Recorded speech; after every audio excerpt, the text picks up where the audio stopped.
Yeah. Hello and welcome, Success Secret Nation, to this episode of the Success Secret Podcast with your host Hussein Talib. In this episode, I have with me Jason Roberts to talk about going from solopreneur to entrepreneur, how to collapse timelines in your business and get to profits now. Jason is a charismatic national speaker and peak performance coach who has dedicated his life to studying the formulas for success and implementing these habits to create massive results in a fraction of the time. Despite growing in a broken household and being a college dropout, Jason has successfully built 11 of his own companies, 10 of which generated over $1 million in revenue in the first year of business. Jason is passionate about sharing his knowledge of business and the inner workings of the mind with audiences around the world. He believes the extraordinary success can be achieved by anyone who is willing to believe in themselves and invest in themselves. Jason, welcome to this episode of the Success Secret Podcast. Thanks for having me. It's good to be here. Awesome to have you here. I'm so glad and honored for you to be with me on this episode. So first of Same. all, because this is the Success Secret Podcast, I want to know, through your experience and working with other people, what do you define success as, and how do you see people around you have certain misconceptions around success? It's a great question. I don't get asked that often, but I'm glad that you asked it because I think success means something different for everybody. And my definition of success has changed. You know, I've been an entrepreneur since 21 for 24 years. Man, that ages me really quick.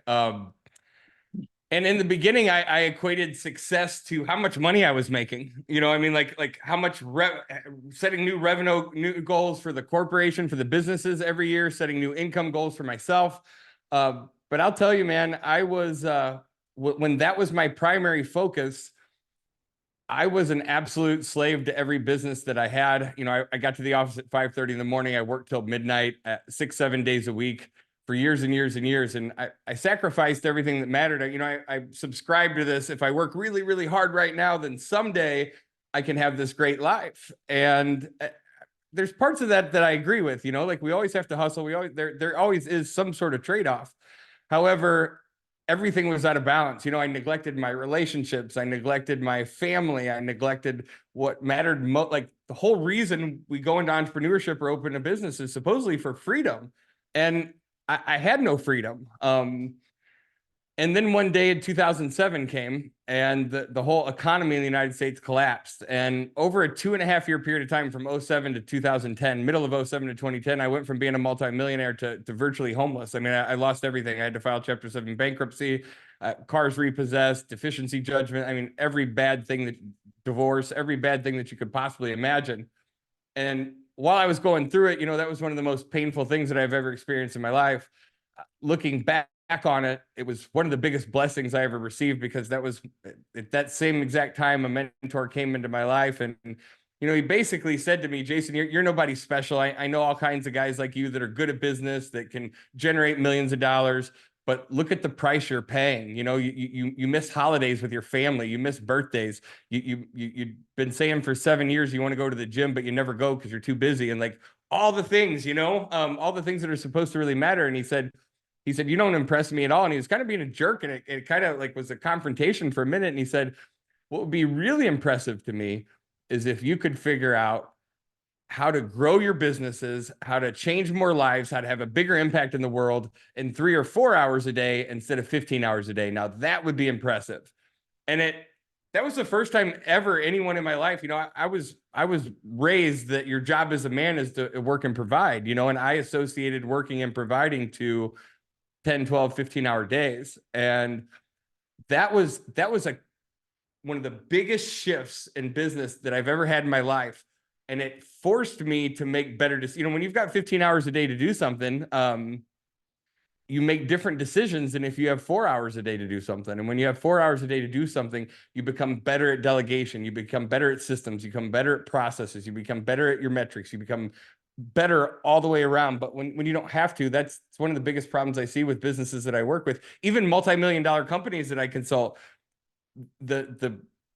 We are always the bottleneck in the growth of our own business. And I see that over and over and over. And so, you know, what I really focus on is trying to help entrepreneurs, exactly what you said, go from solopreneur to entrepreneur. Awesome. So you built multiple businesses and you took like most of them, I guess 10 of them, to more than 1 million in a year or less. So that's very impressive. And what you mentioned here, you talk about the time frame of we doing things, how we take an idea and take it into action. That's very important. We do not need to keep planning and planning and planning without any action, because action will show us how we will develop in our business and in ourselves. So did you thought when you started your business, like it would be any of your business, that it would be this kind of success, let's say, quickly, or manifested or planned for it, or did it just come, or was it one of the things that you applied, like you talk about the time, when we talk about the time in general, anyone does not want to work 15 hours a day. I do prefer to work 4 5 hours 6 hours a day or a week sometimes, and have Yeah. revenues and profits coming in. So can you give us like an overview of this? Yeah, for sure. You know, I started at 21 years old, so I knew nothing. And thank you for the compliments on the achievements, but I'll say at the same time that I think I've been able to achieve those things just because I've screwed up and made more mistakes than most people, you know. And one big piece of advice that I would give that I see so much, you know, like when I get to speak in front of tens of thousands of people a year, I get to teach business, I get to teach mindset, I get to teach self-development, I get to teach, you know, how to get from where you're at to where you're trying to go. And one of the biggest mistakes I see people make is, you know, they get so focused on the path or what exactly that they're trying to, and like you mentioned the action thing, you know, you hear the saying knowledge is power, and I would reframe that for you and say knowledge plus action equals power. We can have all the knowledge in the world. You know, you can read as many books as you want on how to swim. You can go to seminars on how to swim. You can go to trainings on how to swim, but until you actually get in the water and do it, all that doesn't matter. And it's not that it doesn't matter, but it's not necessarily applicable. Like we have to condition ourselves to act. And what I see a lot of newer entrepreneurs do, and even seasoned entrepreneurs, is they're so afraid of making the wrong decision that they make no decision, right? And so they sit in the middle of the road and say, should I turn left or should I turn right? We all have fear. Fear is what stops all of us. We have fear of failure, fear of looking bad, fear of not being enough, fear of losing money, fear of all these things. And so fear sometimes, if we let it, can paralyze us when we sit in the middle of the road. And instead of making a left turn or right turn, we sit in the middle of the road. I learned early on that the faster I make a decision, the faster I find out whether or not the decision was right or wrong, which means like if I was supposed to turn right, but I turned left, the faster I turn left and realize that left was the wrong turn, I can turn back around and go right. But I can't do that if I'm sitting in the middle of the road. And so, you know, we learn from mistakes. We learn by messing up. We learn by making the wrong turn. And we just have to really overcome that fear of making the wrong choice and making the wrong decision, and know that it's how we learn, it's how we grow. Definitely. So now, if someone's came and asked you like, how can I be profitable from the start? Is that something possible? Or at the same time, what are, let's say, the key pillars or the important elements in assuring a business will be a success and will make it not just revenues, because a lot of people talk about revenues, which is something completely different from actual net profits at the end of the month or the year. So I want to share something that I think will be extraordinarily beneficial for everybody that's listening. And, you know, I've had my own share of many successful businesses that I've personally worked on. But I've also helped thousands of other entrepreneurs with theirs. And so over the years, kind of like a doctor, you start to see patterns. You start to see what works and doesn't work. You know, 90% of new businesses fail within the first 5 years. I find that super interesting because I've never had a business fail. And so, you know what I mean, from anything of my own. Now, when the market crashed, that business took a huge hit. I took a huge hit, but we never actually had to close. But point is, 90% of new businesses fail within the first 5 years. The other interesting thing is that over 90% of New Year's resolutions are wiped out by the end of January. And so I really started to ask myself, why? why do some people succeed while most fail? And so over the last 20 years, you start to see patterns. You start to see things that the 10% who succeed do, and you see the things that the 90% that don't succeed do. And it starts to become a very clear path. And I think the main reason that the 90% fail is because they just don't know the path. Like as entrepreneurs, sometimes we feel like we're on an island by ourselves. And, I don't have a college degree. I don't have a super fancy business degree. I didn't have any role models in business growing up. But what I learned early is find someone that's achieving the result that you're trying to achieve and model what they do. If you want to be a national champion, and it sounds easy, and it is easy if you do it, but like we overcomplicate it. If you want to be a national championship bodybuilder, find someone that won the national championship in bodybuilding and eat what they eat and lift what they lift and lift how they lift and lift when they lift and model what it is they're doing. And so, I call it the 4 pillars of business success: metrics, model, mindset, mentor. Those 4 things, if I can teach people how to track those 4 things, I can get you to profit extraordinarily quick, 10 years faster than you're going to figure it out on your own. But if you don't know what you don't know, sometimes we're driving in circles. Sometimes we're not. We think we're working hard and we're putting in 15 hours a day, but we're not moving the needle. We're not doing the things that matter most. Definitely. So these things that you mentioned here, metrics, models, mindset, mentor. So mindset and mentor are kind of obvious, but can you expand a little bit more on the metrics, a little bit, and the models, and like Yep. give us like an overview of these 2? So if I'm going to give everybody just some baseline metrics. Now, I would cater these specifically to any business. So like we have a 94-bed assisted living facility that I bought 2.5 years ago. I've never had a business in the medical space. Everybody says you're crazy. You don't understand the medical space. And my response is, every business that I help, they all say the same thing. Well, you don't know the law business. You don't know the medical field. And I always say, with all due respect, you didn't hire me to teach you how to be a better doctor. You teach me how to grow your business. This isn't a doctor problem. This isn't a medical problem. It's a lack of business understanding problem. So when I say metrics, I want to give everybody just some quick things to jot down that if you track these things, I can probably fix your business in less than 10 minutes if you're just tracking these baseline metrics. Number 1, every business needs to track marketing out. Just write down marketing out. That's any marketing that we're sending out, whether it be social media, whether it be email, whether it be outbound calls, whether it be mailers, whatever it is that we're doing marketing wise, we need to track on a daily basis the amount of marketing that went out and what kind of marketing went out. That's step number 1. Stage number 2 is inbound response. So we need to track inbound response by marketing type. And we need to know what those numbers are. I can figure out really quickly, do you have a data problem? Do you have a customer problem? Do you have a marketing problem? You know what I mean? Like I can quickly decipher, because I know from years of doing this what response rate should be in certain things. Direct mail is always a 1 to 2% response rate. We use ringless voicemail, we use text, we use some other things that might have a 10 or 15% response rate. So we need to know those things. Out of the inbound response, I want to know how many meaningful conversations. Number 3 is how many meaningful conversations did you have out of that inbound response? Okay. Number 4, out of those meaningful conversations in number 3, number 4 is how many offers did we make for our product? Out of the meaningful conversations, how many offers do we make? That's number 4, offers made. Number 5 is offers accepted. And number 6 is deals closed. It sounds simple, but here's where everybody breaks down and they give up and say this business doesn't work. We all have what I call unique genius zone. We all have something that we're really, really good at, right? And we all have things that we're probably terrible at. And the problem with most entrepreneurs is they leave their corporate America job because they're really, really good at something, right? And they're so good at it that they should open up their own business. And instead of giving all the money to the man, they make it for themselves. I agree. The problem is that when you exit out of that corporate America structure, you take away the structure of independent skills that people are independently good at.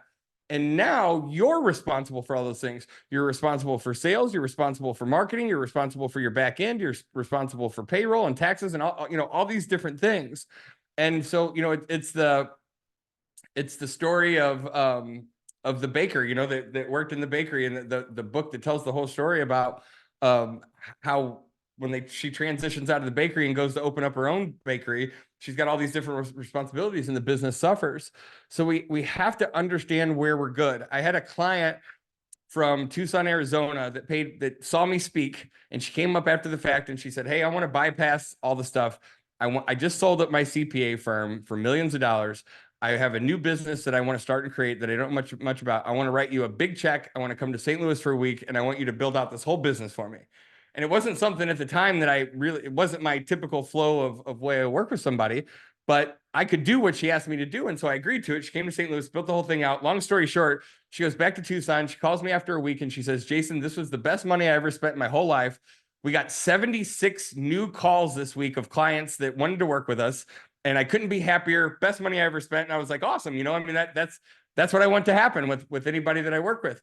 She calls me a week later and she's pissed. She's like super mad at me. She's upset, and she's saying, you tricked me, and this isn't what I thought. And I said, whoa, slow down. You were super happy last week. What happened? And she said, not one of those 76 people ended up wanting to do business with us. And I instantly knew what the problem was. The problem was, we didn't have a problem with marketing out, right? Marketing out worked fine. Inbound response was good. We had 76 inbound responses from leads. That isn't a problem. Meaningful conversations we had were good. She talked to the majority of those people. What's the next column? Offers made. Offers made was 0.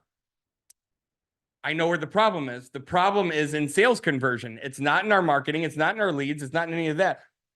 She was a lifetime CPA. Nothing against CPAs. I love CPAs, but a lot of CPAs are people that are working on spreadsheets by themselves. They're not, you know what I mean? They're not communicating. So we use personality profile testing like Myers-Briggs, Strength Finders, DISC, those types of things. And so I instantly knew, but I sent her the DISC test. She sent it back, and she was like a 0 on the I. And I look for, you know, an 80 plus on the I for salespeople. Typically, I instantly knew the problem.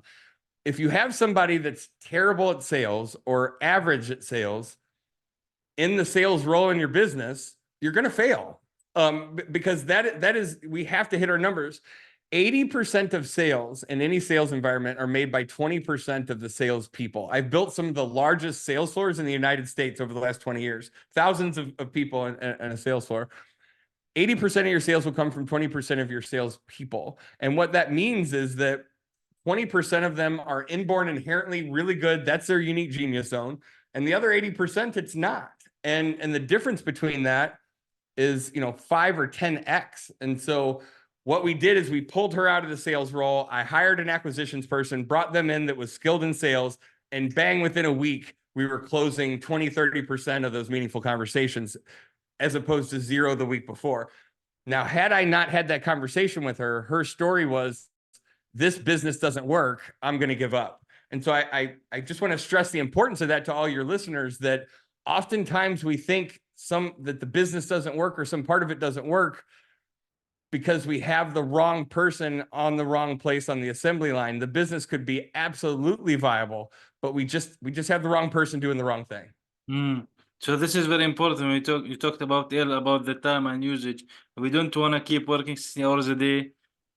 And also, let's say as a solopreneur, we can't do everything at a high capacity. We need to maybe delegate, if we can, to some certain people, whether it's employees building a bigger business and bigger company, or maybe some type of freelancers if they can, or be replaced of what we are doing, because this is important. But we also mentioned something very important. Sometimes we do want to feel like do everything, which is it is not a good idea, maybe at a certain stage, like when you start to thinking of growing. And if you are not good at something, we all should learn certain skills, very important skills. But So important. yeah, but we cannot, like, let's say, if I am going to put it into percentages, I can be, for example, 100% good or perfect at copywriting, for example, but I won't be 100%, for example, in communication skills, for example, or whatever. That's right. vice versa, or whatever it is, because these kind of things need development, yes, but it's also important if there is a possibility to have someone else also doing that for you.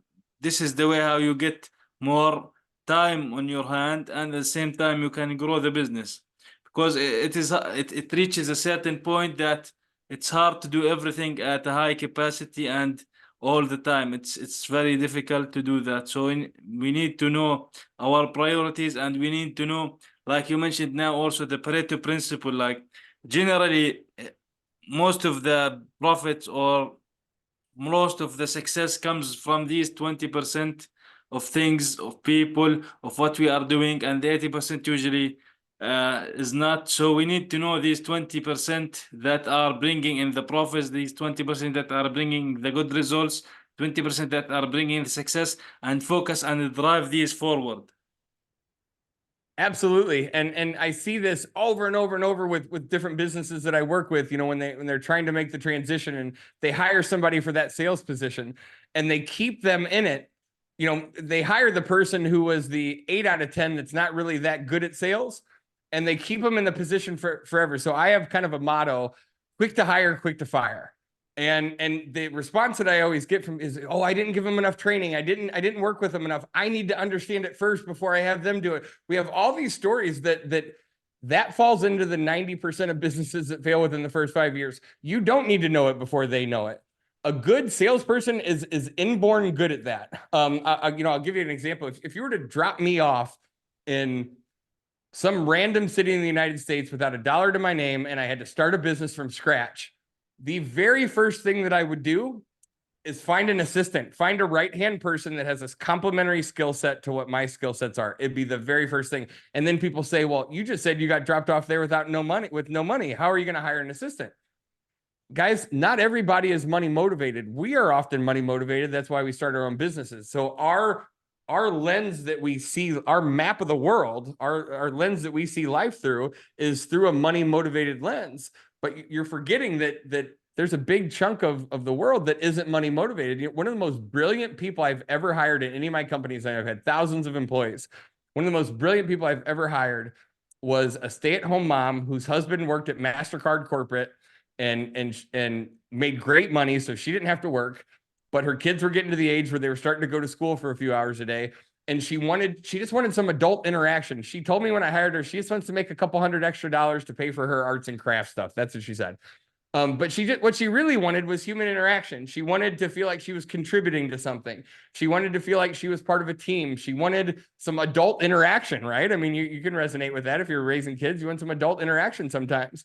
And she went from a $10 an hour marketing assistant over the course of a couple of years to basically being the president of several of our multi-million-dollar companies, running the whole entire thing. And granted, I paid her significantly more when we did that, but she didn't care. And so my point is, everybody that's listening, no matter where you're at, you should be able to afford $15 a week for 5 hours a week. And if you can't, maybe you're not ready to open your business yet. Maybe you need to save up a couple $1,000 and do it the right way. It's so much easier to build it right from scratch than it is to rehab it once it's halfway built. Just do it right from the very beginning there. And if you don't even have the $15 an hour for 5 hours a week, find somebody that's willing to get paid when the revenue comes in. There's all kinds of businesses and things. Most commission salespeople don't get paid until the money comes in.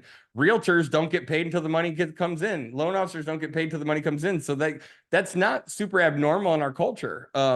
We just, people, when we spend too much time in corporate America, we get conditioned to thinking that our paycheck comes every other Friday, and if it doesn't, people are going to freak out. It's just not the case.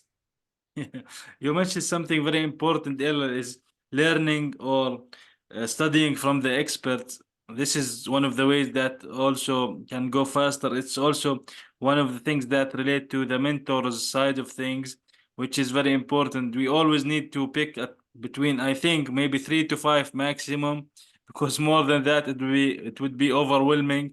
And learn from these people what you want to learn, and up level your skills in, whether it's sales and marketing, copywriting, public speaking, whatever it is.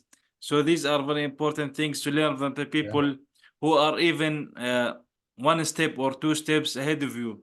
So speaking of this, what would you say in your experience and your years of business, okay?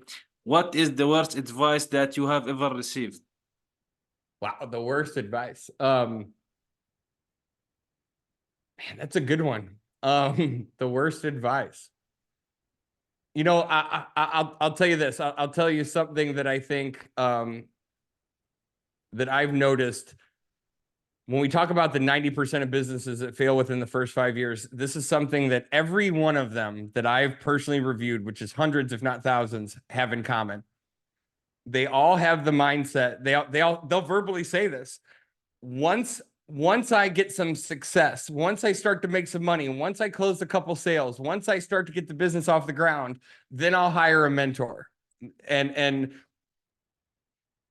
that is the absolute recipe for failure. I'm sorry, I'm not trying to be a jerk. It's the absolute recipe for failure. If you study the 10% of businesses that succeed at a high level, they hire the mentor before they ever even start the business. And let me explain why.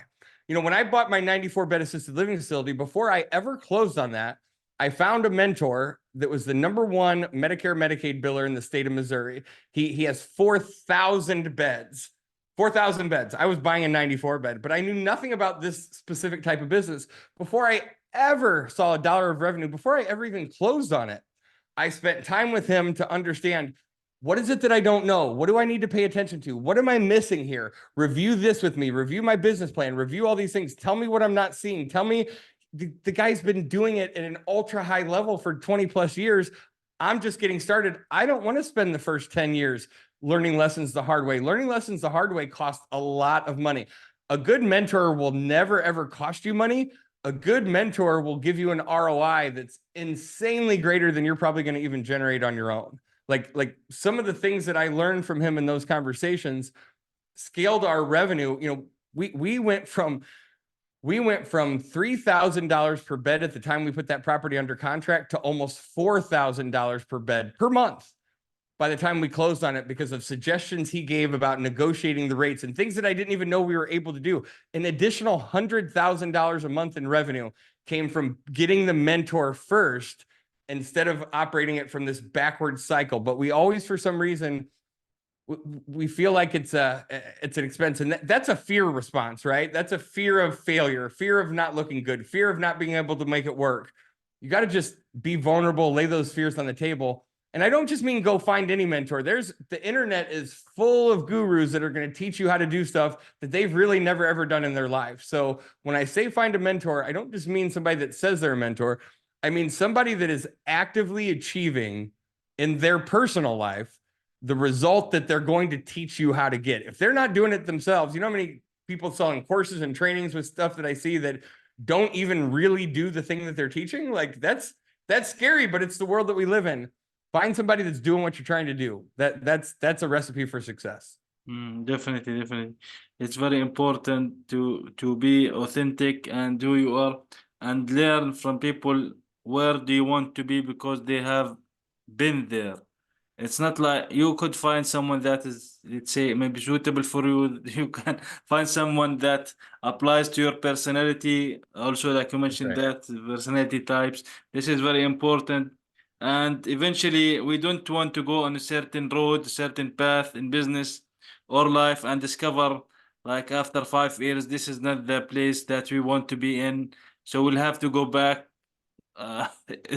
It's going to take Exactly right. time, and it's not a good place to be in. So the better we have better options, or having shortcuts, let's say, or and what would I say is like doing actions, not just planning. Implementing quickly will make things shorter in the time span, so would achieve that faster and faster. So do you have some kind of resources, tools, or books that you would generally recommend to people? One of the first things that I'll say, you know, I have been a studier. The information that's out in the market today, to me, is kind of dangerous. It's very feel good message but there's really no content to it. You know what I mean? We are so dopamine addicted in today's world that all these marketers have figured out ways to make you feel good about what they're saying, but there's really no depth. There's really no actionable things that you can start to incorporate to get the results. Like, you have to go way far back, you know? So I have, from 18 or 19 years old, anybody that I looked up to, from Steve Jobs to Jack Welch to Elon Musk, to anybody that I could find that like is doing it big, doing it right, at least from a business standpoint, I've tried to find autobiographies. I've tried to find things that I could start to line up the things that they have in common. And one of the main things that I've found that they have in common, the top 1% of 1% of income earners in the world, the number one thing that I found that they have in common is the ability to manage their own state. You know, that they bring certainty to the situation, that they are able to pay attention to the state that they're in. And so I have a 16-week training that I take entrepreneurs through. And these are people that are newly starting a business. And these are people that have $100 million a year corporation that's trying to get to 200. And it's all the same. I think 80% of success in anything is psychological, and 20% is mechanics. And don't get me wrong, the right mechanics will get you to the finish line infinitely faster. But if your mindset isn't right, all the mechanics in the world aren't going to help you. And people are always seeking the mechanic. And most often, you know, the mechanics, most oftentimes it's their state, it's their mindset. It's that I have to shift. So I have a 16-week training that completely rewires the subconscious mind, that shifts your identity, shifts your beliefs, helps you believe that you're the person that you need to become in order to get the result. You know, when you have something in your life that you've been saying for 5 years that you want to do, I want to lose this 20 pounds, and you've been saying it for 5 years, but yet you haven't done it. There's an internal conflict, right? You already have the tools. There's no shortage of training on how to lose weight. You know how to do it, but you're not doing it. Why does that happen? That's what I do, is I figure out the why. And so the reason why you're not losing the 20 pounds is because your identity and your belief structure is tied to the person that's 20 pounds overweight. That's who you believe you are. And so therefore you act. Your subconscious believes that this is what it needs to be, and it stays inside these lines. What I help people do is shift their identity and shift their belief to become the person how does the person that's 20 pounds lighter feel? What do they say to themselves when they look in the mirror? Patterns of physiology, patterns of focus, patterns of language. What do they think when they look in the mirror? What kind of decisions do they eat when they eat? How do they feel energy-wise? And if you can, I don't know, trick is the right word, but if you can convince your subconscious that you're this person, then you'll start to act as if you're this person. You'll become this person. I know it sounds hokey, but I'm telling you right now, I mean, I've helped hundreds, if not thousands, of entrepreneurs at this point go from solopreneur to entrepreneur. I've made a lot of millionaires. I made my first deca millionaire, which means net worth of 10 million plus. Again, I'm not saying, hey, look at me, but I'm saying this stuff works. And so I condensed that down to 3 hours. I wanted to give it away as a completely free gift to your audience.